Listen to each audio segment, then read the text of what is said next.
Salve, salve! Sejam todos bem-vindos ao canal do professor Alex Nina. Então vamos falar de macroeconomia e debruçar sobre um dos principais temas quando a gente fala de política e macroeconomia, que é o papel do Estado. Inclusive, quando a gente fala o papel do Estado, tem uma inferência muito da economia normativa, ou seja, qual deveria ser a função do Estado. Mas também tem uma discussão teórica que está dentro da economia positiva, que é teorizar o que é que o Estado faz e quais são as consequências da atuação do Estado, porque surgiu, enfim, na economia. Tá? Então, entendendo como ele surgiu, qual é o papel dele, você direciona esse Estado, que é um dos principais elementos de discussão política, para aquilo que seria o ideal quanto sociedade. Ok? Então, vamos lá. A macroeconomia trata da evolução da economia como um todo, uma visão global, uma visão macro, analisando a determinação, comportamento e relações das partes ou atores que estão no sistema econômico. Então, o Estado, a empresa e a sociedade. Esses são os principais atores do sistema econômico. Você tem o Estado, o primeiro setor, o mercado, que inclui as empresas, o segundo setor, e a sociedade civil, que é o terceiro setor. Então, é o triângulo aqui do sistema econômico. Então, o papel do Estado, sem dúvida, é o mais discutido em economia, desses três aqui. Tá? E as primeiras discussões remontam aí a filósofos lá da Idade Moderna, né, já passando um pouco da Idade Média, como Maquiavel e Thomas Hobbes. Na época do Iluminismo, Thomas Hobbes é um grande filósofo iluminista. Tem aqui um link no YouTube, eu posso deixar na descrição, sobre justamente O Príncipe, essa obra. Então, se você tiver a oportunidade, leia. Se tiver sem tempo, entenda aí que os alunos geralmente assistem um vídeo no meio do semestre, está cheio de disciplina. Ao menos dê uma olhada nesse vídeo aqui, que eu vou deixar, tá? Porque é uma obra fundamental, né? Qualquer pessoa, acho que é uma obra que seria leitura obrigatória aí para qualquer pessoa, né? Que debate muita questão do poder na sociedade, né? E de como agem os donos do poder, quem tem o poder, né? Como as pessoas agem. Então, com certeza, é uma obra importante. Geralmente as pessoas falam, o Maquiavel era mal, né? Tem esse termo, maquiavélico, uma pessoa má. É porque ele mostra uma série de truques que os reis utilizavam, né, para se manter no poder, por exemplo. Né? Então, é um grande livro sobre política. Por isso que tem essa noção de ser algo mal, né? Algo, enfim. Mas não é isso não, tá? É um filósofo importante. Enfim, o Maquiavel, ele vai falar da manutenção do poder, do papel do Estado, e o Leviatã ele vem com uma analogia muito interessante, que o Estado funciona como um grande monstro. Lembrando que esses filósofos estavam se debruçando sobre o contexto ainda do sistema medieval, né? Claro que estava em ruptura, mas ali do sistema dos reis medievais. Então, você tinha até a figura do Luís XVI, né, o Rei Sol, então do rei de fato sendo o Estado. Né? Hoje você tem a separação do Estado de quem está no governo, na maioria das democracias, é claro, mas naquela época não era assim no mundo europeu, pelo menos. Então, o Estado ele seria aqui um grande monstro que iria interferir na vida cotidiana das pessoas. Lembra lá que os reis cobravam impostos, enfim. Então, mas por que então que as pessoas deixaram que esse monstro se mantivesse ou sobrevivesse? Hoje tem ganhado muita discussão aqui no Brasil, tem, aliás, fortalecido muito uma economia, uma filosofia que é da anarcocapitalismo, ou vocês vão ver não liberalismo, é libertarismo, libertária, corrente libertária, que aliás, tem várias conotações de libertário, mas no sentido hoje utilizado muito, aqui no YouTube principalmente, é de corrente que prega o fim do Estado. Tá? Então, as pessoas se desvincularam do Estado. Não é uma coisa nova, porque esses filósofos já pensavam sobre isso, inclusive tiveram outros pensaram sobre isso e teorizaram, o Thomas Hobbes teorizou porque que essa figura ela é tão antiga, ela seria tão prejudicial para as pessoas em certo ponto. Imagina você ser taxado aí, no Brasil mais de 30% do que você produz vai para o Estado, e no Brasil, na história do Brasil, isso já resultou em grandes revoltas, como a própria Inconfidência Mineira, né? Foi um dos principais gatilhos para aquela Inconfidência, foi a própria taxação do Estado, e aí você teve o Tiradentes como o símbolo, até hoje um feriado nacional, então o Estado sempre esteve presente, porque o surgimento dele remonta, aí o Thomas Hobbes vai explicar, há uma certa segurança jurídica para você julgar os conflitos que aconteciam na sociedade. Lembrando, o Estado vai surgir basicamente quando se formam as primeiras comunidades, o homem começa a ser sedentário, né? E aí você vai se formar ali os grupos dos conflitos. Alguém vai ter que remediar esse conflito. Então, a sociedade vai dar uma autonomia, uma autoridade para alguém intermediar conflitos e aplicar punições para quem burlar certas leis que foram estabelecidas e leis mínimas de convivência social. Por exemplo, você não pode chegar e matar o seu colega, não é colega, um indivíduo da mesma espécie. Né? Imagina se uma sociedade, uma comunidade ia dar certo, um matando o outro. As pessoas precisam cooperar. E aí, se um mata o outro, e a família desse outro que morreu vai querer matar um, então você entra em um conflito que aquela sociedade que se estabelecer mediante esse conflito não vai conseguir prosperar. Então, quando alguém mata, vai ter uma autoridade maior para determinar a pena e meio que acabar por ali o conflito. Né? Pode ser nas sociedades antigas, você tinha um dos mais antigos códigos, é o Código de Hammurabi, que era olho por olho, dente por dente. Inclusive, se você fosse e matasse o filho do seu amigo, a pena era matar o seu filho, não era matar você. Né? Então, olho por olho, dente por dente, isso o direito foi evoluindo, e na figura também do Estado como mediador dessas leis, justamente para dar segurança jurídica. Então, imagina que você acumula capital e as pessoas querem lhe roubar, mas você, quando as pessoas lhe roubam, quem você vai acionar legalmente? O Estado.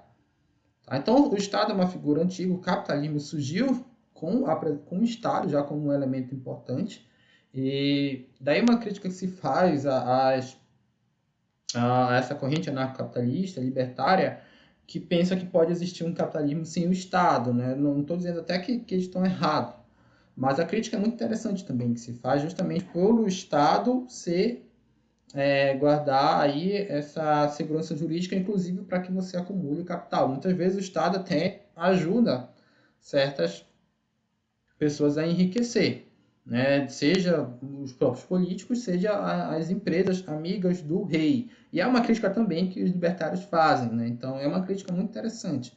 Se vocês nunca viram nenhum canal no YouTube libertário, eu recomendo até que você veja que não é que você se torne, vai se tornar, se você quiser, tudo bem. Mas é interessante você ter conhecimento dessas críticas que são feitas ao Estado, porque o Estado foi uma figura que foi ganhando força ao longo da história humana, tá? Claro, com ciclos, alguns períodos perdeu força e, com o tempo, aquela função inicial do Estado, que era de dar segurança jurídica, exercer o monopólio da força, existe esse termo, né? Ser o indivíduo que vai punir os conflitos, foi se ampliando, o leque de atuação do Estado foi se ampliando.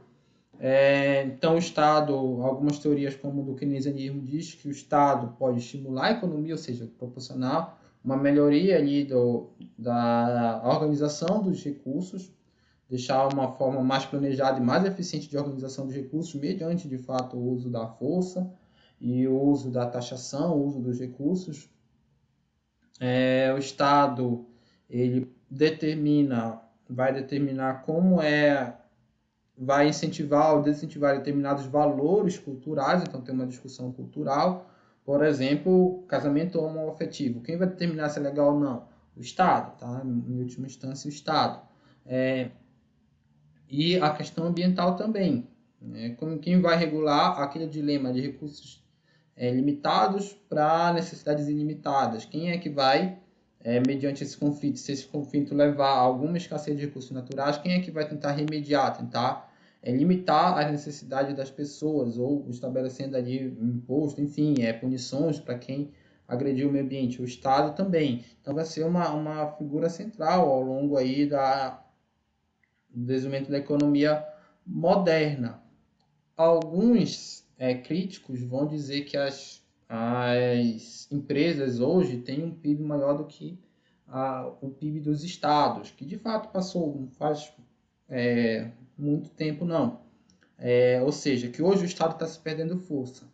Mas se você ler um livro do Manuel Castells, que inclusive é a Sociedade da Informação, acho que é a Sociedade em Rede, na verdade, né? A Era da Informação, ele vai dizer que esse não é o indicador adequado, você mensurar qual é o PIB, qual a receita proporcionada para o Estado e a receita proporcionada pela empresa. O Estado ele é importante, continua sendo importante por conta da questão estratégica e por conta dele ser, de fato, um único que tem um monopólio da força.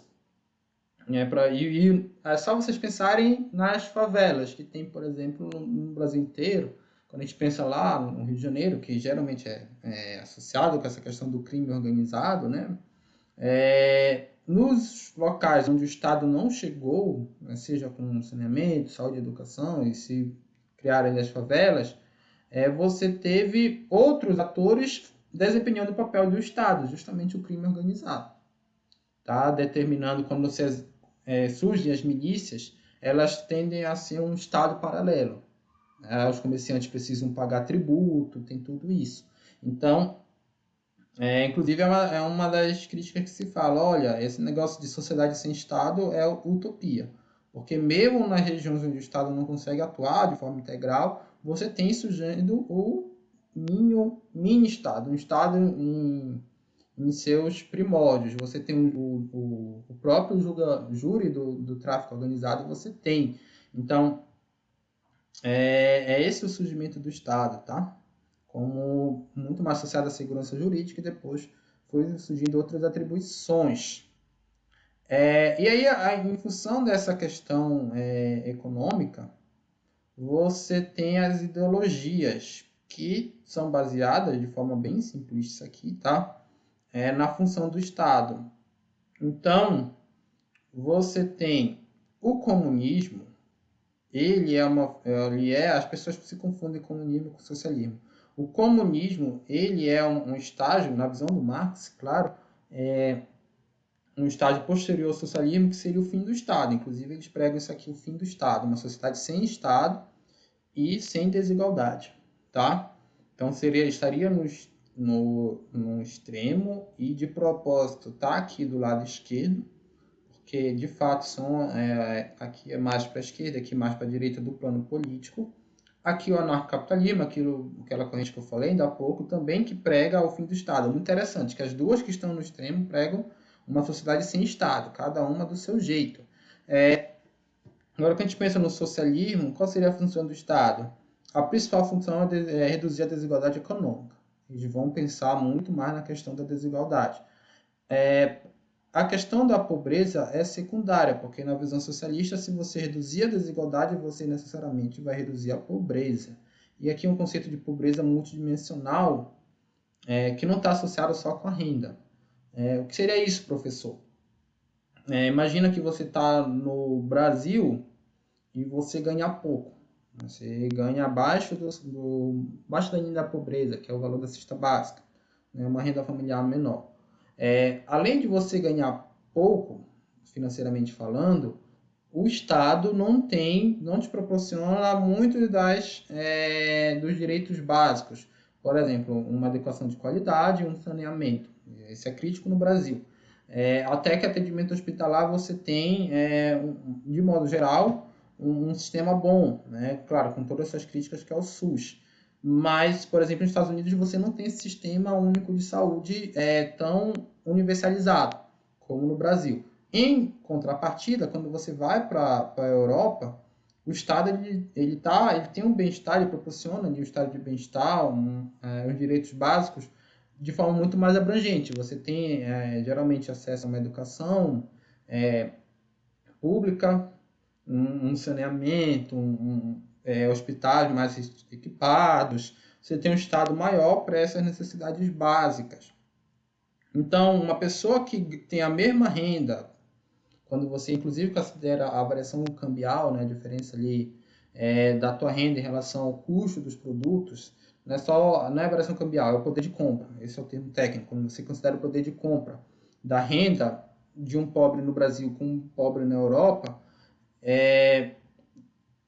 do ponto de vista econômico absoluto, é a mesma pobreza que é baseada na renda. Mas do ponto de vista multidimensional, esse pobre no Brasil está em relação desfavorável, porque ele é muito menos assistido pelo Estado. E também quando você compara o pobre norte-americano com o pobre europeu, tá? Então, por isso que eu usei o termo pobreza multidimensional, mas para o socialismo isso acaba sendo secundário. Por quê?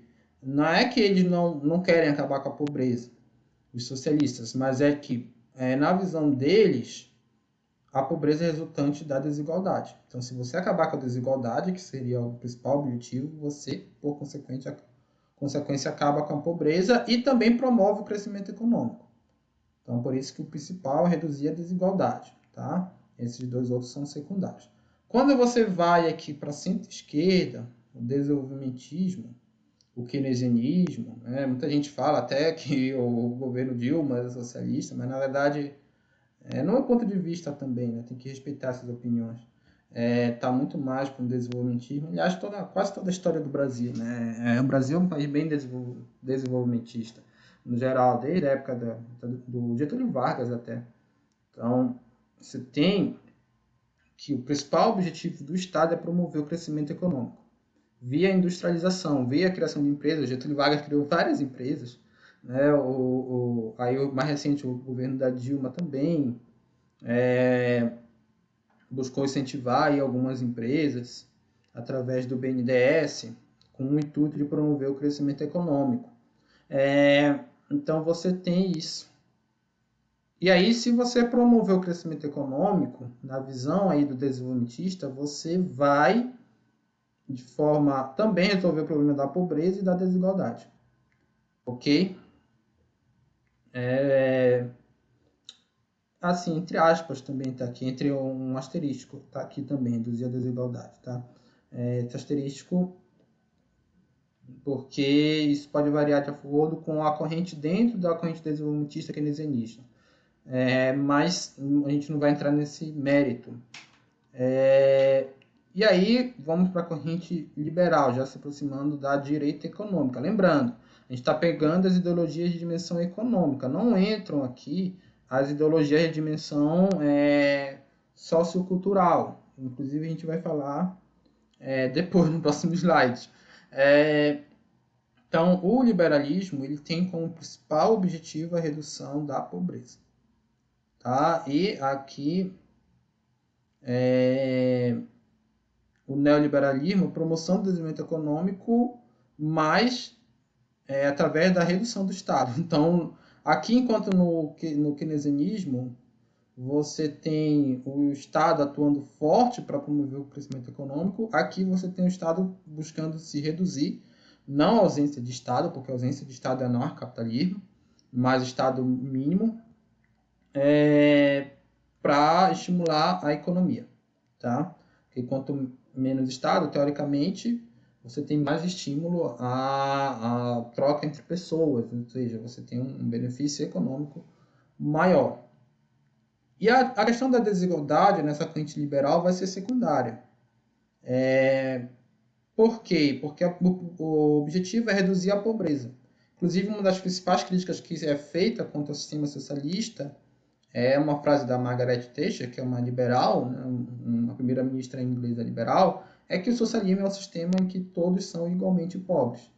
E se você tentar controlar a desigualdade na sociedade e tentar reduzi-la ao máximo, você acaba tirando os estímulos para as pessoas enriquecerem, as pessoas acabam produzindo menos e o teu crescimento econômico é menor e, portanto, as pessoas acabam ficando pobres.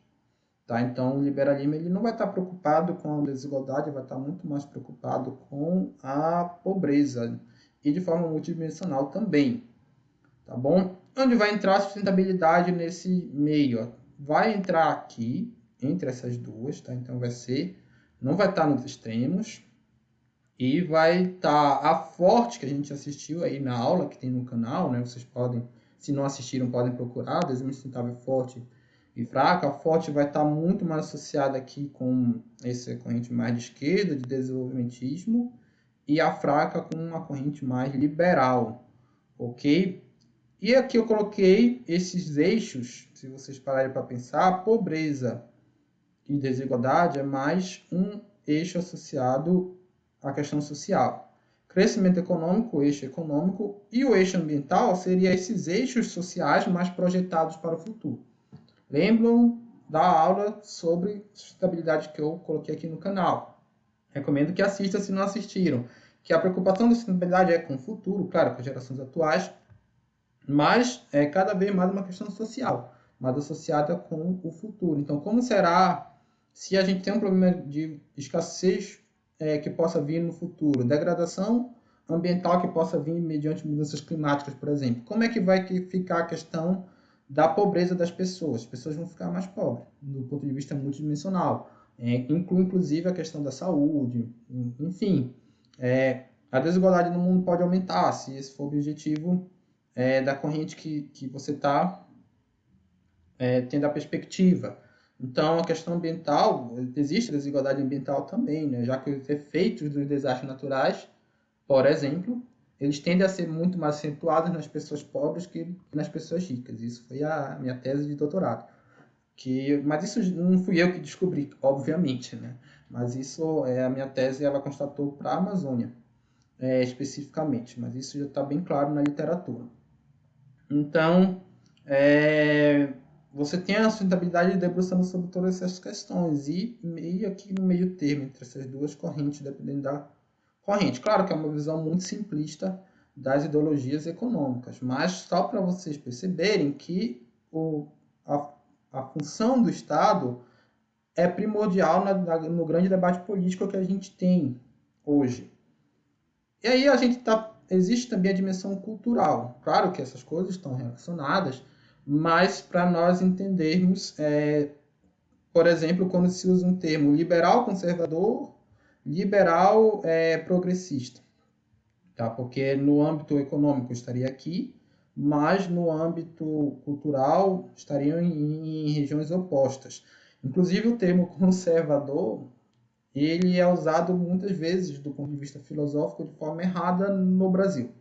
Tá? Então, na verdade, quando a gente pensa nesses valores da família tradicional, enfim, aqui eu estou dando um exemplo, tá bom? Do que seria um pensamento que geralmente se associa à corrente conservadora, que é algo associado ao passado, né?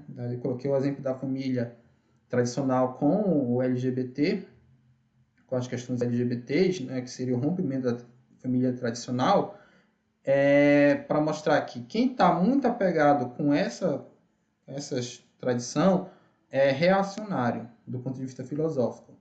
Quando a gente lê Edmund Bunker, ele coloca esses termos. Então, são pessoas associadas ao passado, com respeito à tradição. Só vocês assistirem um filme que é do Woody Allen, Meia Noite em Paris, que mostra que meio que... E muitas pessoas são assim, né? Dizem que o passado era melhor do que é atual, né? Inclusive, minha geração, já a geração aí dos milênios, já diz que esse negócio de Gring e dessa nova...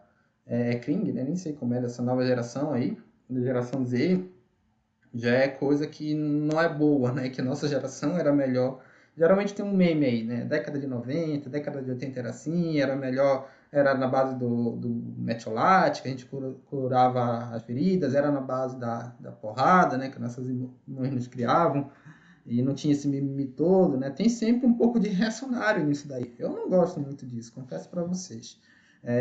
Não gosto de dizer que minha infância foi melhor do que a infância dos meus sobrinhos hoje, né, que são crianças ainda, né? Eu acho que é balela, cada época tem sua época, mas é uma corrente importante, tá? Inclusive, é uma corrente que está associada ao nazismo. Claro que nem todo reacionário é nazista, mas o nazismo pregava isso, né? Que no passado a supremacia da raça ariana, você voltar ao passado para a supremacia da raça alemã, então todas essas correntes de extrema direita, tá? Aqui na direita, na dimensão cultural, elas têm esse perfil mais reacionário aqui. O perfil progressista seria o contrário, a ênfase está no futuro. Então, faz uma leitura da sociedade presente, vê coisas que estão erradas, por exemplo, a questão dos direitos LGBTs, né, na visão dos progressistas, você tem muito crime LGBT, então o Estado precisaria proteger essas pessoas, já que elas não têm sua liberdade assistida, muitas vezes, por serem julgadas, enfim, a questão dos negros também existe, e aí você almeja um futuro melhor, tem esse caráter mais normativo. Aqui também o reacionário que é normativo, porque ele quer voltar ao passado, e o progressista quer um futuro. Ambos não estão contentes com o presente. Tá? O que difere do conservador, no sentido filosófico. Porque muitas vezes, no sentido de internet, das redes sociais da vida, conservador é usado como sinônimo de reacionário. Mas no sentido filosófico, eu já falei o filósofo para vocês, Edmund Bunker, que é um conservador, um liberal conservador, ele vai falar o seguinte: o conservador ele é mais voltado para uma visão positiva, né? Não é positivo no sentido de ser do binômio positivo-negativo, mas aquela questão da economia positiva e normativa, ou seja, das coisas como elas são, do presente como ela é.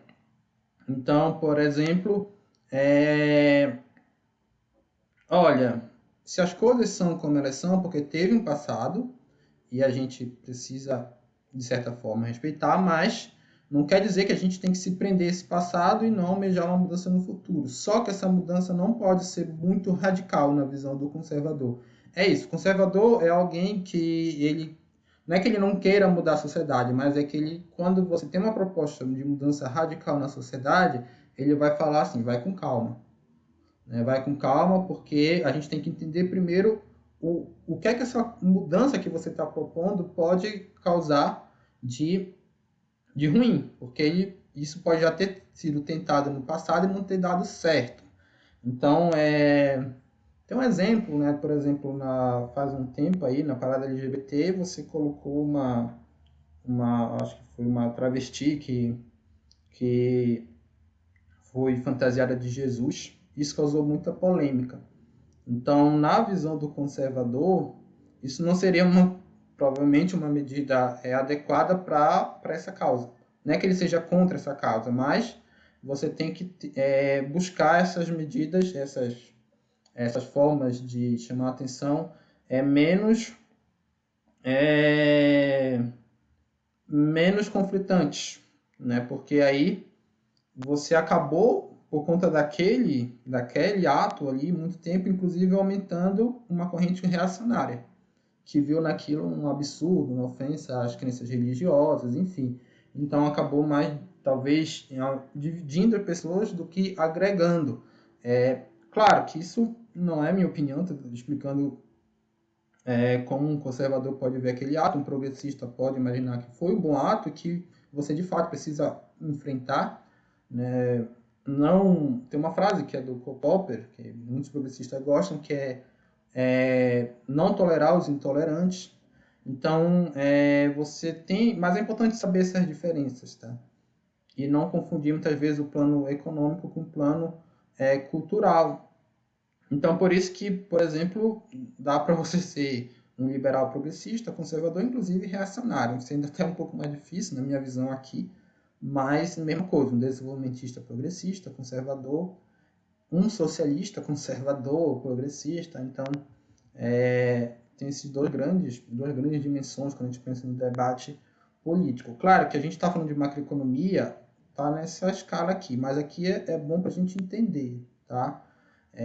Por isso que o termo direita e esquerda, ele é muitas vezes limitado, tá? Porque você tem, no mínimo, essas duas dimensões. Isso aqui já é uma representação simplista também da dimensão política e ideológica que você tem numa sociedade. Muito simplista mesmo, tá? Vamos lá.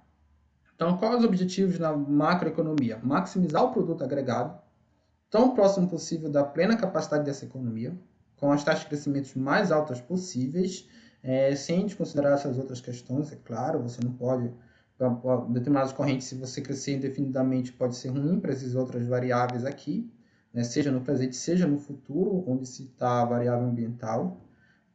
Pleno emprego, promover a empregabilidade máxima do fator de trabalho, para estabelecer a forma de distribuição de renda e a capacidade econômica plena. A estabilidade dos preços, no geral, é algo buscado pela macroeconomia, né, através do Estado, via regra, controlando aí a taxa de juros, para que a inflação seja controlada. Então, buscando esse equilíbrio estrutural do mercado, né, visando inflações e deflações altas. O caso mais comum é a inflação, mas tem também a deflação, que é uma queda vertiginosa dos preços. O mais comum é uma alta do preço, como a gente verificou agora durante a crise da Covid, e várias vezes ao longo da história do Brasil. E uma balança comercial positiva. Isso está muito mais associado ali até ao mercantilismo, né, de você exportar mais do que importar, mas nem sempre também é o último dos objetivos, né? Numa situação, por exemplo, de calamidade pública, você, como aconteceu de saúde, é importante que você importe mais do que exporte, por exemplo, se for para importar vacinas. Então, esses objetivos podem ser conflitantes, trade-offs macroeconômicos, e você vai ter que definir um equilíbrio entre eles, tá? Mas, no geral, é bom que você tenha uma balança comercial positiva, via regra. Mas porque a economia também não depende só da balança comercial, tem a economia interna também, né? Você pode ter talvez uma balança comercial aí negativa, mas internamente está produzindo muito, que está compensando ali aquele tua perda, entre aspas, ali de um ganho líquido com relação ao exterior.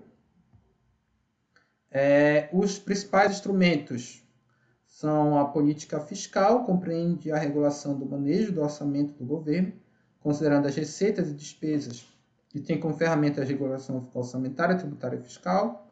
A política monetária regulamenta o controle da oferta da moeda e liquidez da economia como um todo. Liquidez diz a quantidade de moedas, a base monetária.